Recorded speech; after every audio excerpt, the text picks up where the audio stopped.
Now. On 105.9 FM and streaming worldwide on the WMAL app. O'Connor and Company.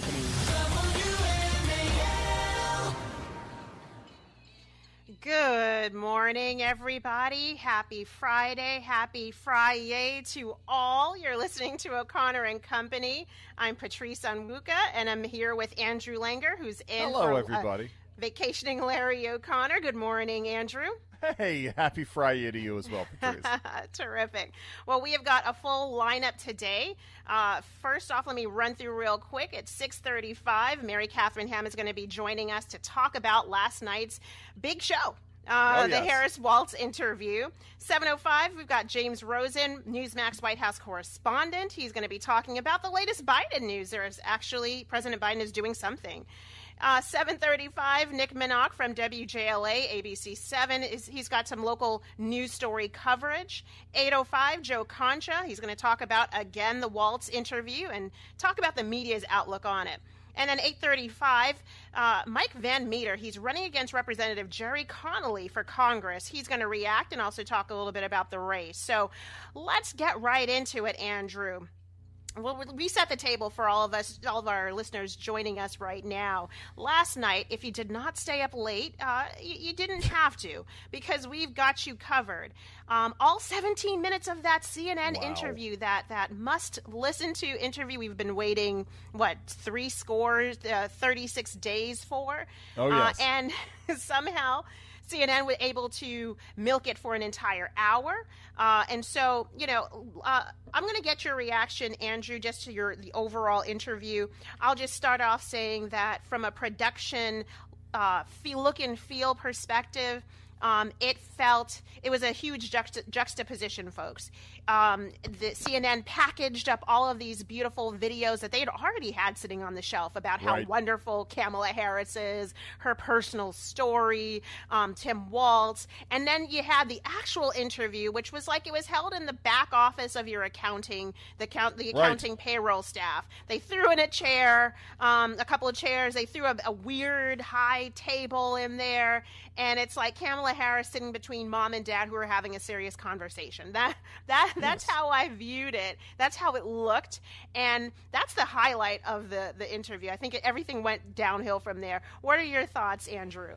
Well, right. I mean, it was almost as though they showed up at a business and the guy said, hey, Jim left last week. We've been using his office to store boxes. Let's move these boxes out of the way. And you can take Jim's old desk and do it that way. I mean, you go through the transcript, and I urge you all to go through the transcript, which is up on CNN, and it is a mess from start to finish. I mean, it really is sort of the things that she was saying. And I know we got clips here, but I mean, it's you go down this road. As I'm sort of pulling this up. Hold on, this one right here. When I look at the aspirations, the goals, the ambitions of the American people, I think that people are ready for a new way forward in a way that generations of Americans have been fueled by hope and by optimism. I mean, besides the fact, you lost me. All right, yes. Oh, you went down that maze and you go. But a new way forward.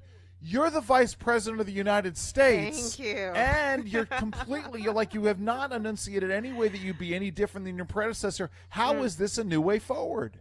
Well, I think this is encapsulated in Dana Bash's first question. Michael, can we play cut one?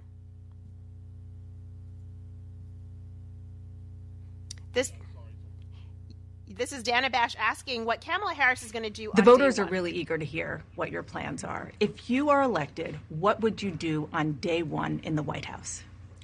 Well, there are a number of things. I will tell you, first and foremost, one of my highest priorities is to do what we can to support and strengthen the middle class. When I look at the aspirations, the goals, the ambitions of the American people, I think that people are ready for a new way forward, in a way that generations of Americans have been fueled by hope and by optimism. I think, sadly, in the last decade, we have had in the former president someone who is really been pushing an agenda and in an environment that is about diminishing the character and the strength of who we are as Americans, really dividing our nation, and I think people are ready to turn the page on that. So what would you do? Yes, Andrew, that's the word salad you were talking about. I don't know about folks listening. My mind, I started glazing off. My mind wandered away as she's talking about optimism and hope and all these buzzwords that she borrowed from Obama's campaign. And then I'm coming back to realize she did not answer the question, did she? No, she absolutely did not, which is why, Dana bashed the end said, but wait a minute, what would you do on day one? Which is a very specific question. To me, all of these candidates have got to be cursing Marco Rubio, right? Because you can tell all I wanted to do was give her a glass of water at a number of different points during this interview, because it was very clear she needed a glass of water, but nobody's ever going to drink water again on camera because of Marco Rubio. But you get into this, and you're right. I yearn for the easygoing talking of Barack Obama, who, I disagree with him on 90% of his policy issues, but at least he was compelling to listen to, right? And maybe that's me. Maybe this is my Washington establishmentarian ways. I want to be inspired. I want to hear a politician, mouth words that have some kind of fluency, and we don't get that with Kamala Harris. Well, and you also want a politician who's going to bring some substance. And the day one question is an easy layup. What are you going to do on day one? Right. She should already have an answer. I'm going to undo this. I'm going to do that. 3 policy points that if she never hits throughout the rest of the interview, she actually gets a chance to do that. But this is, folks. Hold on. And by the way, you know who's someone who can answer that question and was able to answer it? Donald Trump was able to answer that question. I'm going to do bing, bing, bing, bing, bing on day one. Sorry, go ahead. Exactly. Now, the economy, that is actually top of mind for every voter, for most voters, according to the polls. Let's talk about her economic plan, because you and I are wonks and we love to get into this, and we'll continue throughout the whole hour talking about this. But let's ask her about her opportunity economy. She borrows from conservatives on this. Cut 8, Michael, if you will. Dana is asking Kamala Harris what about this, quote, opportunity economy she says she's going to try and bring to America. She hasn't in the past 3.5 years. You call it the opportunity economy. Yeah. You are well aware that right now many Americans are struggling. There's a crisis of affordability. Yeah. One of your campaign themes is we're not going back. But I wonder what you say to voters who do want to go back when it comes to the economy specifically, because their groceries were less expensive, housing was more affordable when Donald Trump was president. Well, let's start with the fact that when Joe Biden and I came in office, during the height of a pandemic, we saw over 10 million jobs were lost. Literally, we were all tracking the numbers. Hundreds of people a day were dying because of COVID. The economy had crashed. In large part, all of that because of mismanagement by Donald Trump of that crisis. When we came in, our highest priority was to do what we could to rescue America. And today, we know that we have inflation at under 3%. A lot of our policies have led to the reality that America recovered faster than any wealthy nation around the world. But you are right. Prices, in particular for groceries, are still too high. The American people know it, I know it. Which is why my agenda includes what we need to do to bring down the price of groceries. For example, dealing with an issue like price gouging. All right, we're going to take that apart, Andrew. Yes. Let's right now, it's 5:15 WMAL traffic and weather every 10 minutes first on the 5s. Let's get to Jamie Whitten. Andrew, we played that clip of Kamala Harris not answering the question of what is an opportunity economy. Instead, she looks back and talks about how bad the Trump administration was towards the end. It was disingenuous about where the economy was and when she took office. And then claims success for Bidenomics. What was your takeaway from that? Well, I mean, listen. I mean, this is the thing that gets me is we're talking about trying to find a new way forward. She's been vice president for 3.5 years. Yes. There was this lie in this. Hold on. I want to just. Can we do me a favor, Michael? Can you do me a favor and play cut number 10 real quick? Let's listen to this. You have been vice president for 3.5 years. Yeah. The steps that you're talking about now, why haven't you done them already? Well, first of all, we had to recover as an economy, and we have done that. I'm very proud of the work that we have done that has brought inflation down to less than 3%. The work that we have done to cap the cost of insulin at $35 a month for seniors. Donald Trump said he was going to do a number of things, including allowing Medicare to negotiate drug prices. Never happened. All right, we can end it there. We don't need the whole thing. I just, to me, there was when she did say something substantive, there was a level of disingenuousness to it that was astounding to me. I mean, besides the fact, right, there are the things that she repeated, the child care tax or the child tax credit that they stole from Republicans. This is yet another one, right, where we have Donald Trump on the record in 2020 talking about capping the price of insulin, which I'm still not sure is the greatest thing in the world, but at the very least, you're stealing these things. I'm sorry. Go ahead, Patrice. Well, okay, so you raise an interesting point, and I think everybody is thinking this in their head. You've had 3.5 years to do all of this stuff, to fix the problems. Why haven't you done it? So, Michael, can we play cut 10? Dana Bash asked that very same question. I think what it gets at is that she doesn't have an answer. She's claiming we brought inflation down. Actually, the Federal Reserve brought inflation down by dragging down the housing market and frankly putting it on ice and then skyrocketing housing prices. She's disingenuous in a lot of ways. Bidenomics, maybe that's a good cut to go to. Cut 11, Michael. Oh, well, we got to go to break. We'll come back with cut 11 because we're going to talk about Bidenomics, which really is what we're talking about here, the whole Biden agenda. All right. So we were talking about Bidenomics. Yes. Before we get to that, Andrew, you had an astute something that you noticed about seeing. I don't want to take credit for this. Interview. Yes, I don't want to take credit for this because other folks have pointed it out. But thankfully we've got listeners. We've got listeners who can point these things out. CNN on the Chiron last night for this interview, which apparently we now understand that there was probably twice as much material that they distilled down into 18 minutes. They labeled it as live. Ooh. It said live on the Chiron when it most certainly was not live. And this may seem like a semantic point, but live is when you have a panel and they're all discussing and there's a certain element of it. But if you are saying that something that is pre-recorded and edited is live, that is a real manipulation of your audience, I think. Well, it is. And I think people can get right away when they did the cutaways that everything was prepackaged, right off the shelf, well-produced, and then you had the juxtaposition with the actual interview.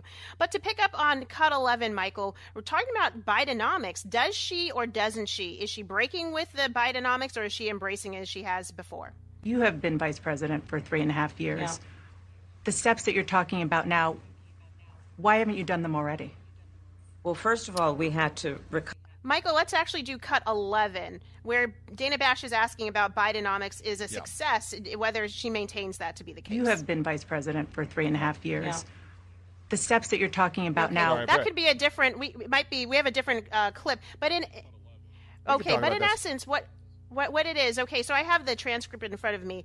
But Dana Bash says, so you maintain Bidenomics is a success. And Harris says, I maintain that we do the work of bringing down prescription medication for people, including capping the annual cost at $2,000. We do what we did in the first year of being office to extending the child tax credit, et cetera, et cetera, et cetera. But there's more work to do. We've done good work, but there's more work to do. Andrew, yes. What is she saying here? Is she saying, yes, I'm tethered to Bidenomics, or is she not saying that? Well, right, she's trying to have it both ways. She's trying to say, yes, there's no sunlight between me and Joe Biden, but we are going to present a new way forward, but we have no indication. That's why when CNN says on Twitter last night, she gave us the clearest view of what she was going to do. It may be the clearest view, but it's still a pig in a poke. We still have no idea what she's going to do. Sorry. Go ahead, Patrice. Yeah, we don't have an idea, but we do have some more insight into Kamala Harris's mind and her world and her values, so to speak. And we're going to get into more of this with our guest at 6:30. We've got Mary Katharine Ham, who's going to join us just to talk through this and more, her reactions. It is 6:30. You're listening to O'Connor and Company with Andrew Langer and me, Patrice Onwuka. WMAL FM, Woodbridge, Washington, a Cumulus media station. Making sense of the news. News Talk 105.9. News now. On 105.9 FM and streaming worldwide on the WMAL app. O'Connor and Company.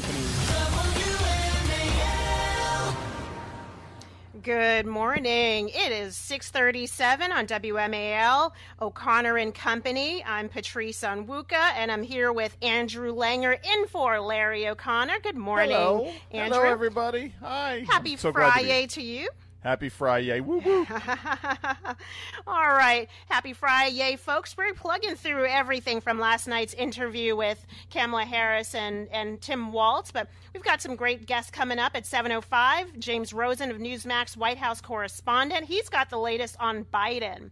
7:35, Nick Minnock from WJLA. He's got some local news stories to cover with us. 8:05, Joe Concha. He's going to give his debrief on the Harris-Walz interview. And at 8:35, Mike Van Meter. He's running against Representative Jerry Connolly for Congress. He's going to give his reaction to the Trump Arlington Cemetery controversy. But first up, we've been mentioning all morning so far that Mary Katharine Ham, Outkick columnist, Fox News contributor, formerly of WMAL, a former co-host, and a board member of the Travis Manion Foundation. She is here. Good morning, Mary Katharine. Hey, how are you guys doing? We're doing great. We're doing excellent. Well, I'm sure you saw last night. Was it a dumpster fire, or was it the aspirational interview that you were expecting Kamala Harris to deliver? It's like medium dumpster fire, I think. So here's the thing about her, is that she has indeed lowered expectations for doing interviews to such a remarkable degree. And the media, of course, is happy to go along with it, which is part of the plan here. But what concerns me about this is that she gives the one interview. It's not good. I mean, there's many bad moments in it, but she's good enough that I'm afraid she just says, okay, check the box, and then we go another month and a half, and I suppose I'll answer some questions another time once. Like, that's the danger of what the media is sort of foisting upon us by going along with this, because there are plenty of questions in this interview where she doesn't really answer. She opens herself up to more questions, but because there's two people in the interview's relatively short, you don't get that much out of her. So I think it's basically going to fall to Trump at the debate to make sure that he's messaging the problems with her message, because the media ain't going to do it. Right. This is the issue here, Mary Katharine. If you do not define yourself, you open up the opportunity to let your opponent define you for you. Now, they've made a conscientious choice, haven't they, which is they can't run away from Biden because she's the vice president. So they're cleaving as closely as possible to him, and they are attempting to reinvent the history of the last 3.5 years. Oh, and let's add to this, she's going back and throwing Obama under the bus because she talks about the last decade. I mean, what do you make of this strategy from them that, okay, they're just going to double down on Bidenomics? Yeah, it's sort of remarkable. That was one of the weakest parts of the interview, I think, for her to just confirm that, like, yeah, no, I'm totally on board with this. Or her answer about inflation, right? These are things that people care deeply about. These are problems that they have not even begun to solve, and in fact have made worse on their watch. But this thing she's doing where she's just pretending she's a change agent, unfortunately is working a little bit in polls, right? You can see that in a couple of these brand new polls, she leads a bit when people ask who the change candidate is. Now, I think, obviously, if a Republican attempted this, everyone would just laugh in their faces in the media and just hammer the fact that you can't divorce yourself from the administration that you were part of, right? But she's sort of managing to do that. Again, like I don't want to just complain about media, but I do want to point out that they are setting a precedent here that's very bad for the American people, because if you just sort of like let someone recreate reality on your watch, I don't think that's a good thing for everyone. So something interesting that she said last night, she was asked whether she would build some consensus by bringing a Republican on the ticket. This is Cut 14, Michael, where Dana Bash is putting out an interesting idea. Let's hear her response to that. I believe it is important to build consensus, and it is important to find a common place of understanding of where we can actually solve problems. On that note, you had a lot of Republican speakers at the convention. Will you appoint a Republican to your cabinet? Yes, I would. Anyone in mind? Yes, I would. No one in particular in mind. We got 68 days to go with this election, so I'm not putting the cart before the horse. Mary Catherine, do you believe that? Look, I believe she could find one Republican and put him in the cabinet, him or her in the cabinet, probably one who's, gone full circle and endorsed Kamala at this point. But I love the part. First of all, she's not good at this. I mean, that answer is not good. When she says, I don't have anyone particular in mind, she doesn't have anything particular in mind. When she's asked what she wants to do on day one, she barely has an answer. It is the question to anticipate. Every single person is asked what they're going to do on day one. And she's just not sure. She's very bad at this. Yeah. And you would think that she would be getting better. Andrew, do you have one quick one? Yeah, real quick. I mean, Mary Catherine, just before we let you go, you're on the board of the Travis Manion Foundation. You guys got these 9/11 Heroes runs coming up. Tell us a little bit about that. Yes, we have one in Oakton, our Northern Virginia 9/11 Heroes Run on September 22nd. It's a 5K. You guys can do it. I know. I believe in you. You can even walk it or run it. You should join me.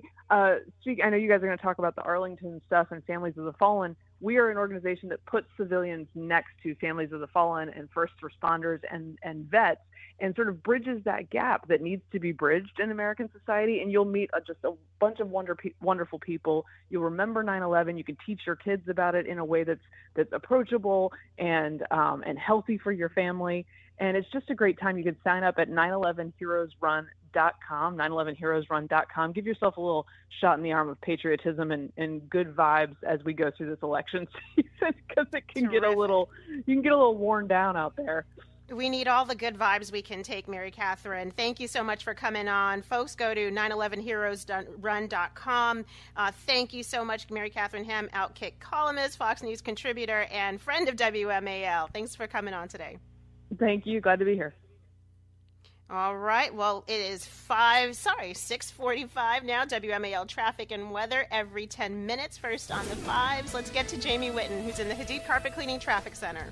All right. So, Andrew, we've covered a lot of Kamala Harris, the interview with her specifically last night. Let's turn to Tim Walz, who was awkwardly sitting next to his running mate, looking at her, staring at her, hanging off every word as though he was looking to figure out what she's going to say next. All right. Let's get into that for a second. Just the way the two of them were eyeing each other. And there's a phrase that people use. Did you ever see a movie? There was a movie came out a few years ago with, it's called A Mighty Wind. And it's a parody film about folk music. It's a great movie. I know a lot of you out there have heard this. The two characters, John Michael Thomas, whatever his name is, and Jane Lynch, from Glee. Yes. There is a moment where the two of them are being interviewed in this movie as these characters, and the two of them are looking at each other like they want to devour each other, and this it was like Tim Walz is looking at her like she's a bag of chips. She's looking at him like he's a bag of Doritos. It was really strange. I'm sorry. Thank you for bringing it up. Yes. It was strange. But we actually got Dana Bash to ask the question about stolen valor. Michael, cut 16. The country is just starting to get to know you. I want to ask you a question about how you've described your service in the National Guard. You said that you carried weapons in war, but you have never deployed actually in a war zone. A campaign official said that you misspoke. Did you? Well, first of all, I'm incredibly proud. I've done 24 years of wearing the uniform of this country. Equally proud of my service in a public school classroom, whether it's Congress or the governor. My record speaks for itself, but I think people are coming to get to know me. I speak like they do. I speak candidly. I wear my emotions on my sleeves, and I speak especially passionately about our children being shot in schools and around guns. So I think people know me. They know who I am. They know where my heart is. And again, my record has been out there for over 40 years to speak for itself.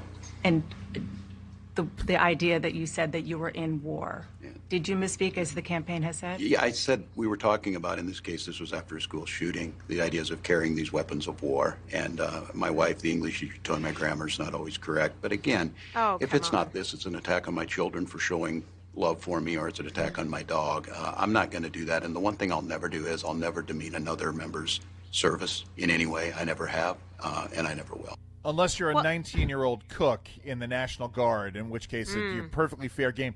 There was, hold on real quick, Patrice. Yeah. You got the sense that Dana Bash was taken aback by his comment. Non-answer. That was she was like, wait a minute, you didn't answer my question, but she didn't go there. I'm sorry, go ahead, Patrice. Well, I mean, that's the key here. She actually had to do the follow-up question, which was, well, wait a minute. So did you misspeak? Now, I think his answer was not good. I think it was patronizing. I think it was insulting. Oh, I'm from the middle of the country and people don't understand what I say, or my grammar is bad. I mean, come on now. And secondly, no one is demeaning his years of service. No one is saying, you didn't serve or in any way bashing his service. They're just saying, are you taking credit and claiming, to have risen to a higher rank than you did? That's a fair, legitimate question, isn't it? This is like, okay, you can use Jonathan Pollard. I mean, the various people who've been convicted of spying in the military, right? And someone's saying, well, how dare you focus on my espionage that denigrates the fact that I served in the military for so many years. No. We're not questioning the service and war that you might have had. We're questioning the fact that you were spying. I mean, when I'm asking questions about Tim Walz's relationship with China, I want to know how he could get permission. It doesn't, how he could get permission to go. It's fine if you got deployed to Italy instead of to Afghanistan. That's fine. We appreciate you getting deployed to Italy, but don't claim that you were in Afghanistan or not correcting somebody when you were in Afghanistan. Oh, and by the way, that's not grammar. That's lying. That's right. That's an accuracy issue. And then to lop in the attacks on his family, the attacks on his dog, the attacks on his children showing love. He's playing the sympathy card there. He's saying, oh, well, this is the same type of attack. Listen, if people think the way your daughter hugs you is awkward, that to me, that's not a big deal. But it is a big deal if you are disingenuous, if you are continuing to pretend to that and clinging to a lie about your service, not diminishing your service, but the lie about your service. That speaks to your character and your values, which we heard a lot about. So we're going to have more on this. We still have so much more ground to cover, Andrew. But let's right now. I think this is a good time. It's 6:53 right now. O'Connor and Company. We're going to continue this conversation. And my wife, the English teacher, told me my grammar is not always correct.